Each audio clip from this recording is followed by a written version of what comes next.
Bonjour, je reçois aujourd'hui sur le plateau Adrien Aubert, leader de la communauté risque, finance, réglementaire au sein de Vertuo Conseil, un cabinet de conseil en organisation et management qui est membre du groupe Square. Bonjour Adrien. Bonjour Laurent. Alors avec vous Adrien, on parle aujourd'hui de la GDPR et surtout des clés concrètes qui permettent sa mise en œuvre au sein des entreprises. GDPR, c'est General Data Protection Regulation.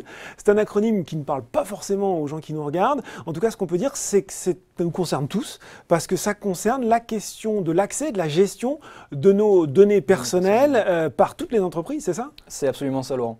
Ce règlement général pour la protection des données, ou GDPR en anglais, c'est le nouveau standard européen qui va venir formaliser 4 aspects devenus fondamentaux dans notre société. Le fait de gérer la sécurité de la donnée, le droit des personnes à la maîtrise de leurs données, la transparence vis-à-vis des clients et des autorités, et enfin la qualité de la donnée. Mais c'est une initiative nouvelle, GDPR, parce que après la crise financière de 2013, il y avait déjà eu un premier règlement, c'était sur les banques, c'était BCBS 239, Absolument. où il y avait déjà une première réglementation un petit peu de la donnée financière, c'est ça? Exactement. BCBS 239, c'est une circulaire qui concerne les banques, qui vient les inciter à mieux gérer leurs données risques et finances. GDPR, à l'inverse, ça concerne toutes les entreprises sur la problématique des données personnelles, nom, adresse, téléphone, coordonnées.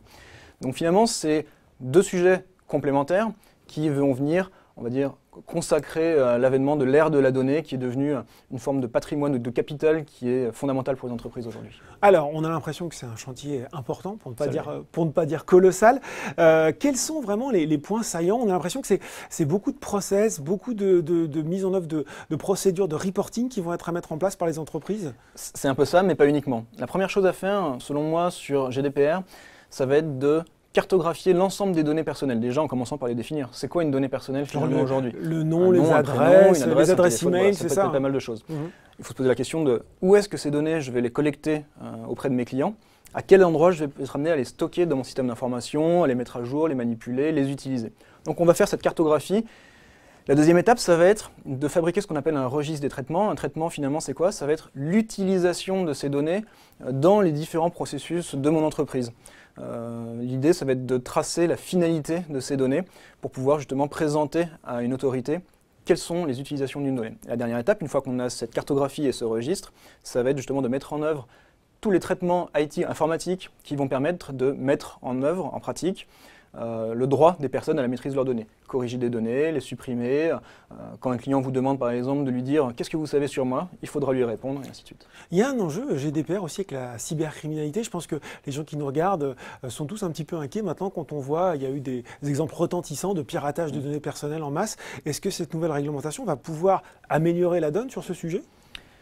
Un des objectifs de GDPR, ça va être de mieux lutter contre le vol de données. On sait que la cybercriminalité, c'est pas tellement est-ce qu'il va y avoir une attaque, c'est plutôt comment je vais traiter la prochaine qui va me frapper. Oui, c'est ça, c'est quand en fait. C'est vraiment ça. Ouais. Du coup, oui, GDPR doit inciter effectivement à mieux gérer les intrusions, déjà en les détectant, c'est déjà un premier pas, et ensuite en communiquant mieux avec les autorités pour mettre en œuvre les bonnes actions. Donc avec un délai de 72 heures vis-à-vis de la CNIL, mais aussi en prévenant les personnes qui auraient été éventuellement concernées par une intrusion et le vol de données personnelles. Bon alors, ça va concerner pas mal de monde au sein d'une entreprise, ça ne va pas forcément être l'apanage d'une personne, et pourtant, quand je vous écoute, j'ai l'impression qu'à côté du poste de Chief Data Officer qu'on connaît maintenant assez bien, on pourrait bien voir émerger peut-être un monsieur GDPR chargé de la bonne application et puis de la bonne pratique dans ce domaine, non? On peut effectivement très bien imaginer un rôle de Data Protection Officer, le DPO, qui serait en premier lieu le correspondant de la CNIL lorsqu'elle va faire ses audits sur site, ou des autorités européennes le cas échéant. Il serait aussi et surtout le garant de l'organisation et de l'utilisation des données personnelles au sein de l'entité. Bon alors, la GDPR c'est pour le 25 mai 2018, absolument. Ça arrive à grands pas. Quelles seraient aujourd'hui les erreurs à éviter, ou en tout cas qu'est-ce qu'il ne faut pas faire, et puis qu'est-ce qu'il faut faire pour être prêt? Qu'est-ce qui se passe si on n'est pas prêt? Vaste question. Oui, vaste question. Pour moi, une des erreurs à ne pas commettre avec GDPR, ce serait de l'envisager comme un sujet réglementaire de plus, où on se contenterait de présenter une feuille de route aux autorités. Ça ne marchera pas avec GDPR, il faut le concevoir comme un engagement de résultat sur la transformation du système d'information et sur l'utilisation des données personnelles. Mais je vous arrête parce que, en fait, les sanctions, Adrien, elles sont un peu effrayantes. Enfin, on peut aller jusqu'à 4% du chiffre d'affaires en amende, voire 4% du PNB si on parle d'une banque, c'est bien ça? GDPR effectivement est doté d'un outil de sanction qui est particulièrement étoffé, avec une échelle qui va du simple avertissement jusqu'à, comme vous l'avez souligné, Une amende qui peut aller jusqu'à 4% du chiffre d'affaires ou du produit net bancaire, c'est colossal. Surtout que ça passe au milieu par des étapes intermédiaires telles que le retrait ou la suspension d'agréments qui permettent aux entreprises d'avoir leur activité commerciale. C'est donc une menace qui est tout à fait significative. Donc la morale de l'histoire, Adrien, quand je vous écoute, c'est qu'il ne faut pas prendre GDPR à la légère.